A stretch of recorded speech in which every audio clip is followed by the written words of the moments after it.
Logical as it seems, a fight between Canelo Alvarez and WBO middleweight champion Demetrius Andrade for the undisputed title may not go ahead because it's not that appetizing. If Billy Joe Saunders were available, I don't think Canelo would want that either for stylistic reasons. He's probably not going to be going up to super middleweight either to face Callum Smith.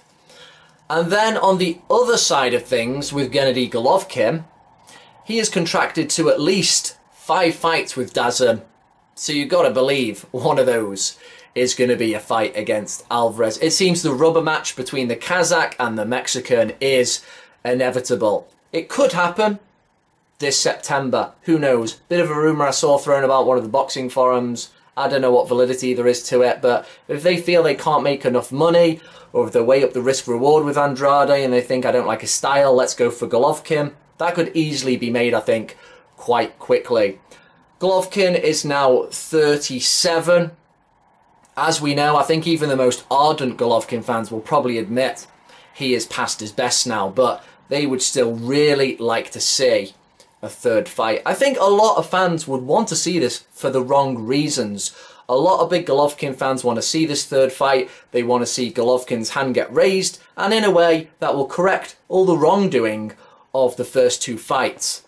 But if I was in Canelo's position, I would just be licking my chops. I am the younger man. This other guy is just going to have to go through another training camp. He's older. I know now I can stand toe-to-toe with him as well.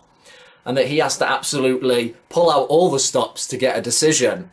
You know, Golovkin, despite the great pay check he will get for going into a third fight with Canelo, in terms of his chances of winning, they seem as low as ever. Going into the first fight, a lot of people thought he might break down, take out Canelo later on after just proving the physically more powerful man. How things have changed after 24 rounds. Whatever you make of the decisions, whether you think Golovkin won both easily, what Canelo showed is he is very tough and stubborn.